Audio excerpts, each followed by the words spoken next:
Berfirmanlah Tuhan kepada Musa dan Harun di tanah Mesir. Bulan ini akan menjadi permulaan segala bulan bagimu, bulan yang pertama bagimu tiap-tiap tahun.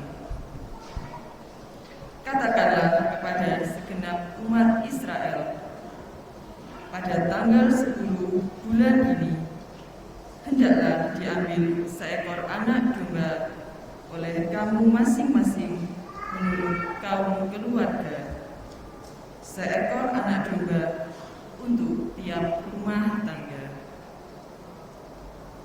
Tetapi jika rumah tangga itu terlalu sedikit jumlah anggotanya untuk menghabiskan seekor anak domba, maka hendaklah ia bersama dengan tetangga yang terdekat mengambil seekor menurut jumlah jiwa. Tentang domba itu, kamu harus membuat perkiraan menurut keperluan tiap-tiap orang. Anak domba itu harus jantan, tidak bercacat, dan harus berumur 1 tahun. Kamu boleh mengambil domba, boleh juga kambing. Anak domba itu harus kamu kurung sampai tanggal 14 bulan ini. Lalu seluruh umat Israel yang berkumpul harus menyembelihnya pada senja hari. Darahnya harus diambil sedikit dan dioleskan pada kedua tiang pintu dan ambang atas dari rumah tempat orang-orang makan anak domba itu. Pada malam itu juga mereka harus memakan dagingnya yang dipanggang. Daging panggang itu harus mereka makan dengan roti yang tidak beragi dan sayur pahit. Beginilah kamu harus memakannya. Pinggangmu berikat, kaki berkasut, dan dengan tongkat di tanganmu. Hendaknya kamu memakannya dengan cepat-cepat. Itulah Paskah bagi Tuhan. Sebab pada malam ini aku akan menjelajahi negeri Mesir dan membunuh semua anak sulung, baik anak sulung manusia maupun anak sulung hewan, dan semua dewata Mesir akan kujatuhi hukuman. Akulah Tuhan. Adapun darah domba itu menjadi tanda bagimu pada rumah-rumah tempat kamu tinggal. Apabila aku melihat darah itu, maka aku akan melewati kamu. Jadi tidak akan ada ulah kemusnahan di tengah-tengah kamu pada saat aku menghukum negeri Mesir.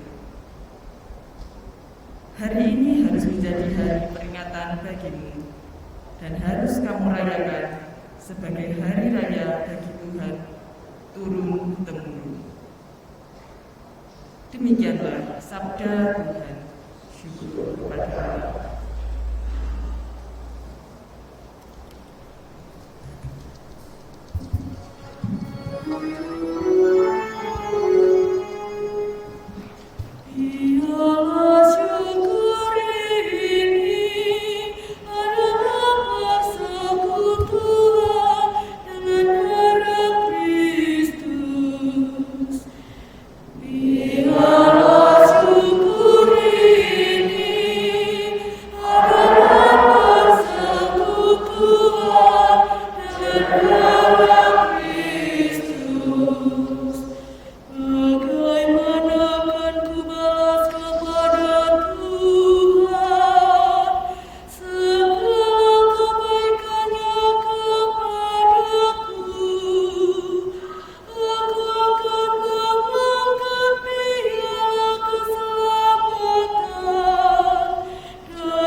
Bacaan dari surat pertama Rasul Paulus kepada jemaat di Korintus.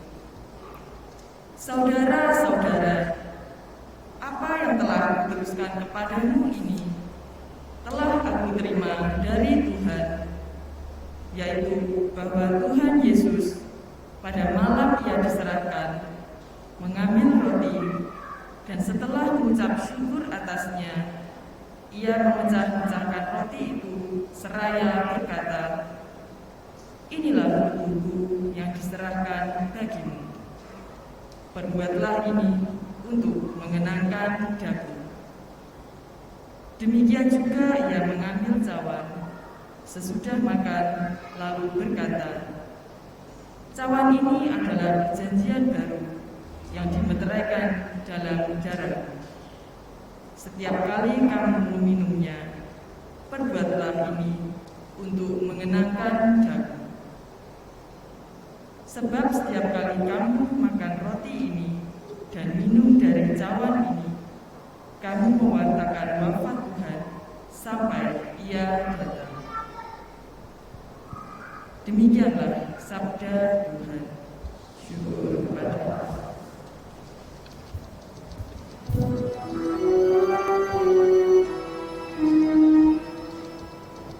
Terpujilah Kristus Tuhan, Raja mulia dan kekal. Terpujilah Kristus Tuhan, Raja mulia dan kekal. Aku memberikan perintah baru kepadamu, yaitu supaya kamu saling mengasihi, seperti aku telah mengasihi kamu. Demikian juga kamu harus saling mengasihi. Terpujilah Kristus Tuhan, Raja mulia dan kekal. Tuhan bersamamu.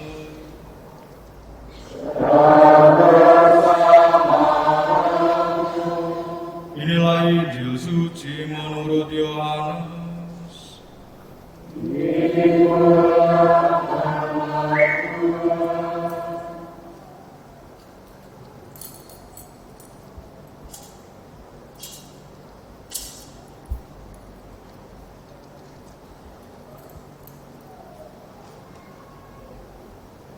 Sebelum hari raya Paskah mulai, Yesus telah tahu bahwa saatnya sudah tiba untuk pergi dari dunia ini kepada Bapa.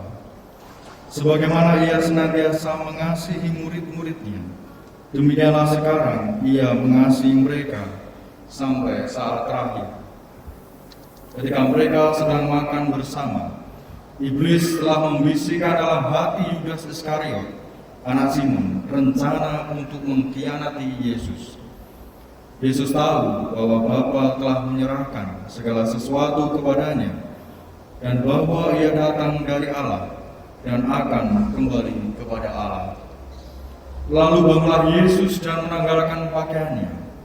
Ia mengambil sehelai kain lenan dan mengikatkannya pada pinggangnya. Kemudian Ia menuangkan air ke dalam sebuah baskom dan mulai membasuh kaki murid-muridnya, lalu menyekanya dengan kain yang terikat pada pinggangnya itu. Lalu sampailah Ia kepada Simon Petrus. Kata Petrus kepadanya, "Tuhan, Engkau hendak membasuh kakiku?" Jawab Yesus kepadanya, "Apa yang aku lakukan engkau tidak mengerti sekarang, tetapi engkau akan memahaminya kelak." Kata Petrus kepadanya, "Selama-lamanya engkau tidak akan membasuh kakiku." Jawab Yesus, "Jika aku tidak membasuh engkau tidak mendapat bagian dalam aku." Kata Simon Petrus kepadanya, "Tuhan, jangan hanya kakiku saja, tetapi juga tangan dan kepalaku." Kata Yesus kepadanya, "Siapa saja yang telah mandi, ia tidak usah membasuh diri lagi, selain membasuh kakinya, karena ia sudah bersih seluruhnya. Kamu pun sudah bersih, hanya tidak semua. Yesus tahu siapa yang akan menyerahkan dia, karena itu ia berkata, tidak semua kamu bersih. Sesudah membasuh kaki mereka, Yesus mengenakan pakaiannya dan kembali ke tempatnya. Lalu ia berkata kepada mereka, mengertikah kamu apa yang telah aku lakukan kepadamu? Kamu menyebut aku guru dan Tuhan, dan katamu itu tepat, sebab memang akulah guru dan Tuhan. Jadi jika aku, Tuhan dan gurumu, membasuh kakimu, maka kamu pun wajib saling membasuh kaki. Sebab aku telah memberikan suatu teladan kepadamu, supaya kamu juga melakukan seperti yang telah aku lakukan kepadamu. Demikianlah sabda Tuhan.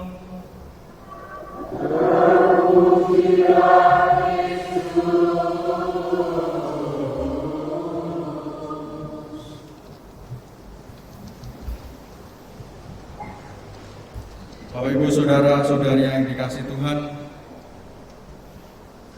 malam ini ya gambarannya kira-kira ya, Tuhan Yesus juga sedang berkumpul ya dengan para muridnya. Di gereja ini ada lukisannya. Itu pojok belakang, lukisan gelas sabar ya, perjamuan malam terakhir. Nah, Bapak Ibu saudara-saudari, kalau kita melihat ya, besok itu Tuhan Yesus akan menderita. Dan dia tahu bahwa besok dia akan menderita. Maka kira-kira bagaimana perasaan Tuhan Yesus saat ini? Pastinya sedih sekali kan? Sedih karena dia harus meninggalkan para muridnya. Kayak orang pacaran gitu. Kalau pacaran tiba-tiba putus gitu, itu kan sedih, susah move on gitu. Biasanya orang udah pacaran lama gitu, tiba-tiba harus kehilangan yang biasanya ada bersama, yang biasanya menemani, tiba-tiba tidak ada lagi. Nah, Tuhan Yesus perasaannya seperti ini, perasaan bahwa dia akan kehilangan murid-muridnya, bahwa dia akan meninggalkan para muridnya. Tetapi muridnya tidak tahu ya, muridnya tidak tahu. Tapi Tuhan Yesus bergumul dengan itu. Maka kemudian ada satu hal yang menarik yang terjadi. Kenangan terakhir yang dipersembahkan oleh Tuhan Yesus bersama dengan para muridnya. Selain makan bersama, kemudian dia kemudian merendahkan dirinya sungguh. Dia membasuh kaki murid-murid. Seorang guru dan Tuhan, dia mengatakan, akulah guru dan Tuhan. Tetapi mau sungguh-sungguh merendahkan dirinya. Sungguh-sungguh mau membasuh kaki murid-muridnya. Di zaman itu, orang yang membasuh kaki itu hanya seorang hamba, hanya seorang pembantu besarnya. Tapi Tuhan Yesus kok mau sungguh-sungguh merendahkan dirinya ke bawah, menyeka kaki para muridnya. Inilah yang mau ditunjukkan kepada Tuhan Yesus, betapa Tuhan Yesus sungguh-sungguh mencintai para muridnya. Dia tahu akan kehilangan, maka dia akan memberikan segalanya kepada murid-murid. Dia tahu kalau orang mencintai itu kan pasti mau memberikan segala-galanya untuk murid-murid. Bahkan dia mau sungguh-sungguh membasuh kaki. Ini adalah peristiwa iman yang dibuat oleh Tuhan Yesus. Dan ini juga merupakan sebuah peristiwa cinta. Kalau saya merenungkan itu, ini peristiwa cinta ya. Tuhan Yesus mau satu persatu ya, sampai 12 membasuh, membersihkan kaki para muridnya. Sebuah pekerjaan yang tanda kutip hina, tapi dia mau melakukan. Jadi Tuhan yang sungguh agung kemudian mau sungguh-sungguh menjadi manusia dan merendahkan dirinya. Ini karena cinta Tuhan yang sungguh luar biasa. Nah, maka juga menjadi pertanyaan bagi kita sekarang, apakah kita yang dicintai oleh Tuhan ini juga mau sungguh membersihkan diri kita? Tuhan sudah hadir di hidup kita, tapi apakah kita mau untuk senantiasa mau membersihkan diri kita? Nah, inilah yang kemudian hendak kita renungkan bersama pada malam hari ini. dan sungguh ditegaskan oleh Tuhan Yesus sebenarnya. Di bacaan kedua, bagaimana Rasul Paulus dengan tegas menegaskan kepada jemaat di Korintus. Ya, jemaat di Korintus itu kira-kira kayak Korintus itu sebuah kota pelabuhan, pinggir laut, gitu. Kayak di Tuban ini, ya. Pinggir laut. Kemarin saya hari pertama datang itu ke pantai Bum di sana. Nah, di sana melihat laut ya, ada perikanan juga. Kira-kira waktu itu Korintus itu gambarnya begitu. Korintus itu kota pelabuhan besar. Rasul Paulus datang di situ untuk mewartakan Kristus. Kurang lebih 1,5 tahun begitu, lalu banyak orang bertobat. Kemudian Paulus pergi meninggalkan Korintus, bermisi ke tempat lain. Nah, dalam misi perjalanan ke tempat lain dia mendengar ternyata jemaat yang sudah dibangunnya itu hidup dalam berbagai masalah iman. Ada karena ada orang-orang baru yang datang mengajar. Tapi salah satu masalah yang dihadapi dalam bacaan kedua ini adalah ketika para murid Paulus itu kemudian menyombongkan diri, bukan mewartakan Tuhan tetapi menyombongkan diri. Jadi kalau dalam pertemuan mereka itu selalu datang orang-orang yang saya mau cerita, mau mewartakan dirinya, menunjukkan dirinya itu paling hebat. Itu yang terjadi di Korintus.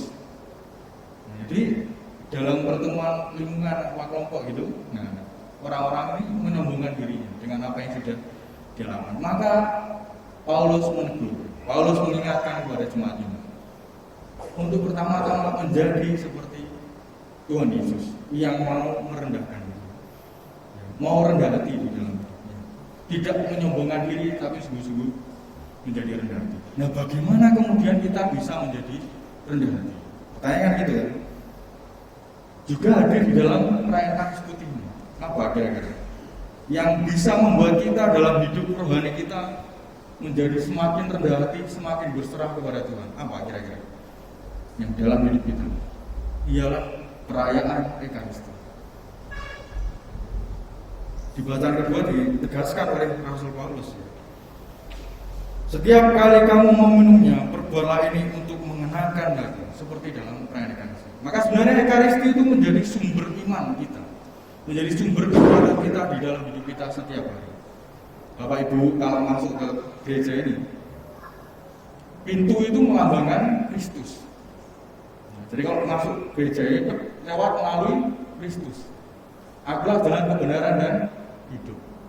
Jadi pintu gereja itu sudah menggambarkan kehadiran Tuhan Yesus dalam hidup. Masuk, ya, buat tanda salib dengan air suci. Mengingatkan kita akan pembaptisan, bahwa kita disucikan kembali di dalam perayaan Ekaristi. Lalu kita melihat altar, meja kurban. Siapa yang dikurbankan? Tuhan Yesus yang dikurban. Oleh karena apa? Oleh karena cintanya di meja ini. Ini menjadi kurban, meja kurban dan meja persembahan. Jadi perjalanan kita ke kapel ini, ke gereja ini, sungguh-sungguh sebenarnya mau mengingatkan kita akan simbol-simbol yang ada di tempat. Simbol apa? Simbol cinta, pengorbanan dan kasih kurban Tuhan ada di sini. Jadi kalau Anda sungguh-sungguh mengikuti perayaan Ekaristi akan menemukan sungguh, iya, betapa Tuhan itu sungguh mencintaiku, betapa Tuhan sungguh mau merendahkan diri menjadi kurban bagi kita semua yang berdosa ini. Ada seorang yang bertanya kepada seorang imam, Romo, di gereja itu banyak orang berdosa. Gereja itu isinya orang munafik. Di gereja itu isinya orang sombong. Sehingga saya nggak mau ke gereja. Kira-kira sama Romonya dijawab apa? Romonya menjawab, oh ya benar itu yang kamu katakan. Benar sekali, di gereja itu isinya begitu. Tetapi mereka datang ke gereja karena mau bertobat. Mereka datang ke gereja karena mau disucikan. Mereka datang ke gereja karena merasa diri rendah di hadapan Tuhan. Maka mereka minta kekuatan kepada Tuhan. Seperti orang rawat jalan, dia merasa sakit lalu datang ke gereja maka pengalaman untuk selalu datang ke gereja, pengalaman untuk selalu merayakan Ekaristi, itulah sebenarnya perayaan iman yang harus senantiasa kita tumbuhkan di dalam hati kita. Karena dengan Ekaristi, iman kita semakin bertumbuh. Dengan Ekaristi yang sungguh-sungguh kita bisa melihat kehadiran Tuhan. Ada orang lain lagi yang bertanya, di gereja saya sudah datang, saya sudah merayakan Ekaristi, tapi saya tidak merasakan kehadiran Tuhan. Hampa, kosong gitu ya. Rasa-rasanya Tuhan tidak ada, rasa-rasanya Tuhan tidak ada. Tuhan tidak ada. Lalu ditanya balik, nah kamu hadir nggak dalam Ekaristi? Artinya apa? Kamu datang ke Ekaristi, lalu Tuhan ada di situ, tapi kamu sadar nggak sih kalau Tuhan ada di situ? Atau kamu masih berkutat dengan diri sendiri? Nah inilah Bapak Ibu Saudara-saudari yang dikasih Tuhan. Di malam hari ini kita pertama-tama diingatkan akan peristiwa iman, peristiwa cinta kasih yang telah ditunjukkan oleh Tuhan Yesus. Betapa Dia mau sungguh-sungguh merendahkan diri, tidak menjadi sombong seperti jemaat di Korintus, tetapi mau menjadi orang-orang yang sadar bahwa dia dicintai oleh Tuhan. Kalau dia sadar dicintai oleh Tuhan, di dalam Ekaristi dia akan sungguh menemukan betapa aku harus menjadi semakin kecil, aku harus semakin rendah hati, aku harus semakin tidak sombong, tetapi aku juga harus semakin mencintai dan memperbaiki hidupku dari hari ke hari. Semoga berkat perayaan yang akan kita lakukan, berkat peristiwa iman yang kita hadirkan dalam perayaan Kamis Putih ini, hidup kita semakin diberkati, hidup kita semakin dipulihkan, dan kita semakin menyadari betapa Tuhan mencintai kita.